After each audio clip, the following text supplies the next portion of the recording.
बिस्मिल्लाहिर्रहमानिर्रहीम। Forex basic training course batch number 525 की जानिब से आप लोगों को करवाया जा रहा है। हम का जो हमारा लेक्चर था वो कल हमारा फॉरेक्स टर्मिनोलॉजी का लेक्चर चल रहा था, तो उसमें हमने कुछ कल 2-3 चीज़ें पढ़ी थी। तो उसी फॉरेक्स टर्मिनोलॉजीज़ का तसलसल बरकरार रखते हुए आज हमारे उसमें मज़ीद कुछ चीज़ें हैं जो हम स्टडी करेंगे, उसके बारे में जानेंगे कि ये चीज़ें क्या होती हैं। देखें, फॉरेक्स मार्केट में जब आते हैं, आप ट्रेड लगाते हैं, ट्रेड करते हैं, तो ट्रेड में आपको 2-3 जो है चीज़ें सुनने को मिलती हैं आपके प्लेटफ़ॉर्म के ऊपर, जो आपने आर्क ट्रेडर भी डाउनलोड किया हुआ है।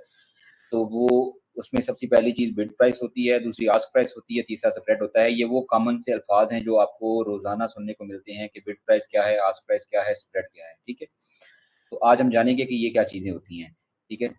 आपके सामने एक फ़िगर नज़र आ रहा है कि इसमें 2 मैंने तस्वीरें लगवाई हुई हैं। पहली तस्वीर में आपको रेड कलर का बॉक्स है और नीचे आपको बिड सेल प्राइस लिखा हुआ नज़र आ रहा है, जिस तरह ये यहाँ पे है, और यहाँ पे आपको आस्क और बाय प्राइस लिखा हुआ नज़र आ रहा है। और दूसरी जो पिक्चर है उसमें भी आपको इसी तरीके से बिड प्राइस लिखा हुआ आ रहा है ग्रीन पोर्शन की साइड पे, और ब्लू पोर्शन की साइड पे आस्क प्राइस लिखा हुआ नज़र आ रहा है। और इन दोनों के दरमियान में ये एरो लगा के नीचे पिप का जो है वो बताया गया है कि इसमें पिप कौन से हैं, यानी कि 9 का हिस्सा जो-सा है, और इधर से ये वाला हिस्सा जो-सा है, ये पिप का जो हम काउंटिंग करेंगे वो यहाँ से स्टार्ट करेंगे, ठीक है? और आपको मज़ीद क्लैरिफ़िकेशन दी गई है कि बेस करेंसी कौन-सी है इसमें, कोड करेंसी कौन-सी है। नीचे सबसे एंड पे स्प्रेड का फ़ॉर्मूला लिखा हुआ है, जिसमें वो आपके ask price minus bid price उसने निकाला हुआ है। अच्छा, अब बिड प्राइस क्या होती है? देखें, बिड प्राइस को आप समझने के लिए इतना कह लें कि अगर आप मार्केट जाते हैं, मार्केट में जाके कोई भी चीज़ खरीदते हैं, रिटेलर से आप कहते हैं मुझे चीनी दे दें, तो वो चीनी आपको लेट्स से ₹150 केजी के हिसाब से देता है, तो आप उससे खरीद के वो ले आते हैं। लेकिन अगर आप इसके बारे में मालूमात होलसेल मार्केट से करते हैं कि होलसेल मार्केट में चीनी का क्या रेट चल रहा है, तो वो आपको बताएँगे कि ₹140 किलो। ठीक है? अब आपने खरीदी है ₹150 किलो, लेकिन ₹140 किलो दुकानदारों के लिए वो चीनी अवेलेबल है, क्योंकि वो बोरी लेकर आते हैं, पूरा बड़ा ज़्यादा क्वांटिटी में लेकर आते हैं। इस वजह से उनको वो कम प्राइस में मिलती है, और उसमें वो कुछ मार्जिन रख के आगे रिटेल प्राइस पे उनको बेचते हैं।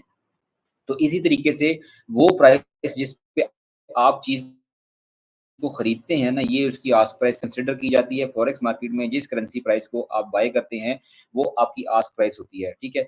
और जिस प्राइस पे आप अपनी सेल करते हैं, यानी कि आपसे खरीदने वाली मार्केट है, मार्केट आपसे खरीदती है, उस प्राइस पे आप विलिंग होते हैं कि ये चीज़ मैं सेल करना चाहता हूँ, तो डेफ़िनिटली आपसे वो कम प्राइस में ली जाएगी, क्योंकि जो आपसे खरीदेगा वो उसको कुछ मार्जिन रख के ही बेचेगा ना मार्केट में। अब इसको और आसान समझने के लिए आप ये कह लें कि जब आप डॉलर खरीदने जाते हैं एक्सचेंजर से, तो वो डॉलर आपको 290 के हिसाब से देता है, लेकिन जब आप वही डॉलर अपने वापस एक्सचेंजर को बेचने जाएँगे, तो वो आपसे कहेगा कि मैं 285 में लूँगा, ठीक है? तो यहाँ से आपको समझ लग गई कि जब आपने 290 में लिया, तो ये आपकी आस्क प्राइस थी। जब आपने 285 में इसको सेल किया, उस एक्सचेंजर को, तो उसने आपसे बिड प्राइस के ऊपर लिया। तो बिड प्राइस और आस्क प्राइस दोनों के दरमियान जो डिफरेंस था आपको, वो ₹5 का मिला के ₹5 आपको फ़र्क के हिसाब से डॉलर खरीदने और बेचने में ₹5 का फ़र्क लगा है। अब ये ₹5 का फ़र्क जो-सा है ना, फॉरेक्स मार्केट में इसको स्प्रेड के नाम से जाना जाता है। यानी कि जो मार्केट में हमारी करेंसी पेयर की प्राइस होती है ना, एक बिड प्राइस होती है, एक आस्क प्राइस होती है, यानी वो पेयर अगर हम सेल करेंगे, तो बिड प्राइस पे सेल करेंगे, अगर बाय करेंगे तो आस्क प्राइस पे बाय करेंगे। तो इन दोनों के दरमियान जो डिफरेंस होगा, प्राइस डिफरेंस जो होगा, उसको स्प्रेड के नाम से जाना जाता है, और ये स्प्रेड जो-सा होता है, ये पिप्स के अंदर कैलकुलेट किया जाता है, ठीक है? पिप के अंदर कैलकुलेट किया जाता है। अब देखिए कि आपके सामने ऊपर एक प्राइस है 1.2749। अब ये देखिए, ये प्राइस आपको देखने में कम नज़र आ रही है, यानी ये 49 है और ये 52 है। अब 52 बड़ा होता है, 49 छोटा होता है। 52 में से जब 49 आप माइनस करेंगे, तो 3 पिप का स्प्रेड जो है वो आपको मिलेगा। इसी तरीके से अब यहाँ पे आपको मज़ीद क्लैरिटी हो गई, और यहाँ पे भी इसी तरीके से जो आपको बिड प्राइस है, ये सेल प्राइस है। अब यहाँ पे देखेंगे, आपको ये बिड प्राइस छोटी नज़र आ रही है और सेल प्राइस बड़ी नज़र आ रही है, सॉरी, आस्क प्राइस जो सी बड़ी नज़र आ रही है और बिड प्राइस छोटी प्राइस नज़र आ रही है, ठीक है? क्योंकि ये 65 है नीचे और ये 66 है। यहाँ पे आपके लिए एग्ज़ाम्पल एक और रखी है, ताकि कुछ लोगों को ऊपर-नीचे माइनस करने में समझ नहीं आती, तो यहाँ पे आस्क प्राइस ऊपर मैंने रखी है 101 है, बिड प्राइस नीचे रखी है, ये 100 है, और दोनों के दरमियान का डिफरेंस कौन-सा है, वो bid minus ask, that is a spread, ठीक है? अब यानी कि बिड माइनस आस्क का मतलब ये नहीं कि हम दोनों को आपस में माइनस करेंगे, कि बिड में से आस्क माइनस करेंगे, क्योंकि बिड प्राइस कम होती है, तो हमारा मकसद है कि दोनों के दरमियान का जो डिफरेंस है वो स्प्रेड कहलाता है, ठीक है? यानी कि बिड और आस्क का डिफरेंस, इसलिए यहाँ से मैंने डैश लगाई हुई है। अच्छा, इसके बाद हमारे पास जो है, एक इंतहाई अहम टॉपिक है, लॉट साइज़ेज़ के बारे में आज हम पढ़ेंगे कि लॉट साइज़ेज़ क्या होती हैं फॉरेक्स मार्केट में, लॉट्स का क्या किरदार है, लॉट किसे कहते हैं और इसको कैसे कैलकुलेट किया जाता है या इसमें होता क्या है? ये तमाम वो सवालात हैं जिन्होंने फॉरेक्स मार्केट में अभी तक बिगिनर हैं, उनको नहीं पता होगा कि लॉट्स क्या होती हैं। तो लॉट्स के बारे में आपको बताता चलूँ कि लॉट्स जो सी फॉरेक्स मार्केट में हैं, देखें लॉट क्यों यूज़ करते हैं? सबसे पहली बात है फॉरेक्स मार्केट में ये लॉट का लफ़्ज़ क्यों यूज़ करते हैं? अगर आप मार्केट में जाते हैं, तो मार्केट में जाते हैं तो आप अगर किसी फ्रूट वाले से केले परचेज़ करना चाहेंगे तो वो आपको क्या दर्जन के हिसाब से देगा आपको। अगर आप उसी तरह कोई कीनू वगैरह खरीदना चाहेंगे तो कुछ इलाकों में कीनू जो है वो दर्जन के हिसाब से बिकता है, कुछ इलाकों में वो किलो के हिसाब से बिकता है। लेकिन कुछ फल ऐसे होते हैं जो आपको केजी के हिसाब से मिलते हैं।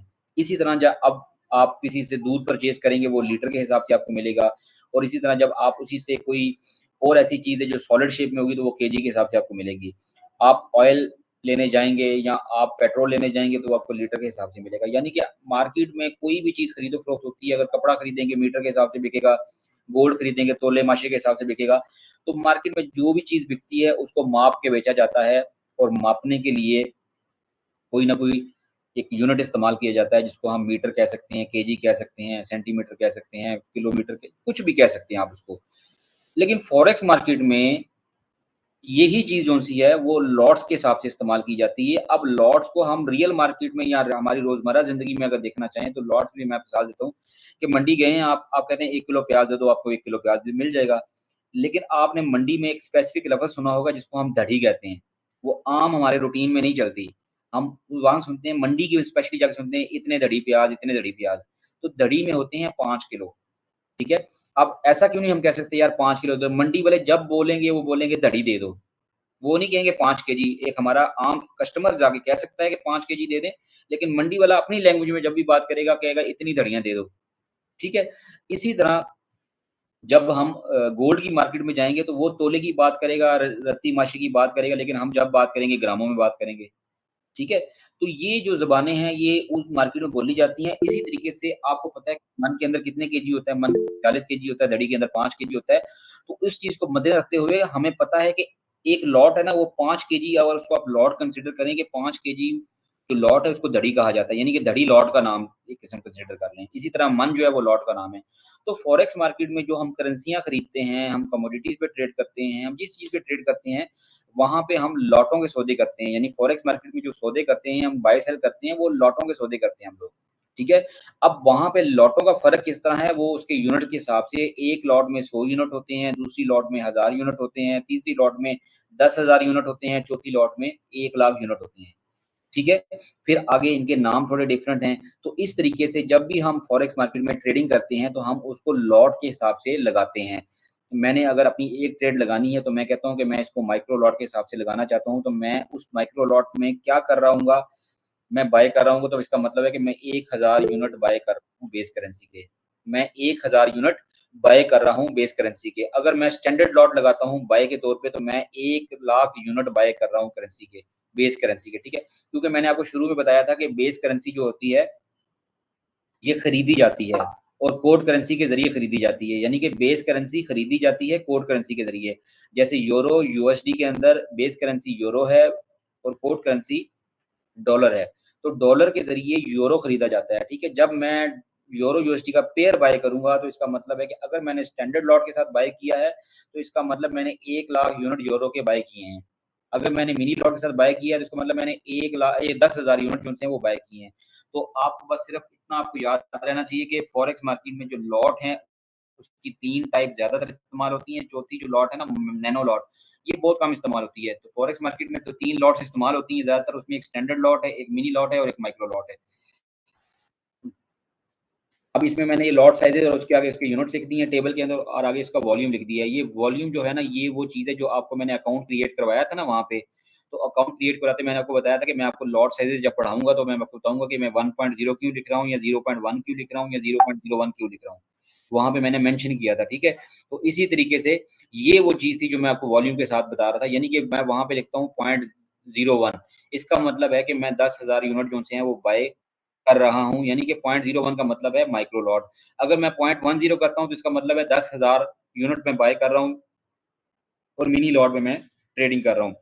अच्छा, उसके बाद अगला क्वेश्चन ये पैदा होता है कि मैंने लॉट साइज़ लगा दिया, मैंने बाय सेल कर दिया, जो भी मैंने ट्रेड लगानी थी कर दी। अब सवाल ये पैदा होता है कि मार्केट जब पिप के हिसाब से मूव करती है ऊपर-नीचे, क्योंकि मैंने कल आपको पिप पढ़ाया था कि मार्केट की जो मूवमेंट होती है उसको पिप में कैलकुलेट किया जाता है।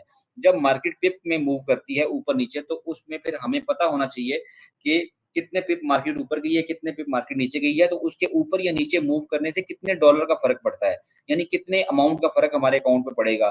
तो उसका फ़ॉर्मूला ये सामने लिखा हुआ है कैलकुलेट करने के लिए। ये फ़ॉर्मूला मैंने आपको जो लिखवाया था ना पिप वैल्यू वाला फ़ॉर्मूला, ये उसी फ़ॉर्मूले के तहत निकाला गया है। ये जो वैल्यू निकाली गई है आपके पास तीसरे कॉलम में पिप वैल्यू डॉलर पर पिप वैल्यू, इसका मतलब ये है कि अगर आप एक स्टैंडर्ड लॉट लगाते हैं तो आपकी जो मूवमेंट होगी मार्केट की अप्रोक्सीमेटली उसमें $10, ये एवरेज एक बताई कि ये $10 पर पिप मूवमेंट होगी। अगर आप मिनी लॉट लगाते हैं तो उसमें 0.10 की लॉट लगती है, यानी कि 10,000 यूनिट बाय सेल किए जाते हैं तो उसमें $1 पर पिप के हिसाब से मूवमेंट होगी। ठीक है? और अगर आप इसी तरह मिनी की 2 लॉट्स लगा देंगे तो $1 को आप कहेंगे $2, ठीक है ना? अगर मिनी की 3 लॉट्स लगा देंगे इसका मतलब $3 पर पिप के हिसाब से मार्केट में आपको प्रॉफिट या लॉस होगा। अब इसमें आगे चल के ये सवाल होता है कि हम जो लॉट्स लगाते हैं, क्योंकि मार्केट में हमने जितने सौदे करने हैं, बाय सेल करनी है, लॉट के हिसाब से करनी है, ठीक है? तो अब लॉट के हिसाब से क्या होगा कि लॉट के हिसाब से यहाँ पे हम अपनी लॉट्स कितनी लगा सकते हैं, कितनी नहीं लगा सकते हैं, उस हिसाब से जो है वो हम मार्केट में आपसे मैं आपको फ़ॉर्मूला बताता हूँ आगे। ये देखें ये फ़ॉर्मूला 10,000 का जो है, वो हमारे पास अकाउंट है, उसमें 3% का हम रिस्क ले रहे हैं और 3% के रिस्क का मतलब ये है कि 10,000 के पीछे 300 का, ठीक है? तो 300 को अगर हम 35 पिप से डिवाइड करेंगे तो हमारे पास जो फ़ॉर्मूला आएगा वो 8.57 इक्वल होगा। इसका मतलब है कि 8 लॉट्स हम लगा सकते हैं। जब 300 को मैं 35 पे डिवाइड करूँगा, 35 पिप मैंने क्यों रखा है, ये मैंने आपको समझाने के लिए रखा है। अगर आप अपना रिस्क कैलकुलेट करना चाहते हैं कि मैं 3% का रिस्क नहीं लेना चाहता, मैं 5 का लेना चाहता हूँ, तो जहाँ पे मेरा 3 लिखा है, आप यहाँ 5 लिख दें। तो 5 के हिसाब से 10,000 का 500 बन जाएगा।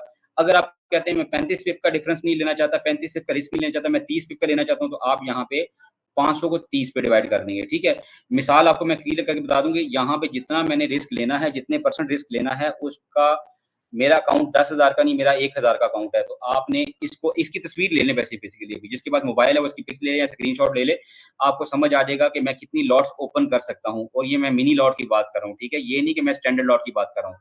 आप इस फ़ॉर्मूले के तहत जितना रिस्क ले सकते हैं, जितने पिप्स का रिस्क ले सकते हैं, आपको पता चल जाएगा कि कितनी मिनी लॉट्स आप ओपन कर सकते हैं, ठीक है?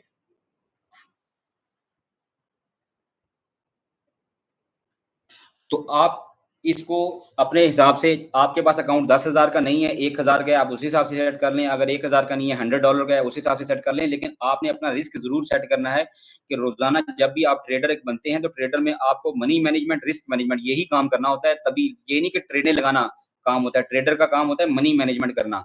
उसने मनी मैनेजमेंट करके ट्रेडें ओपन करनी है।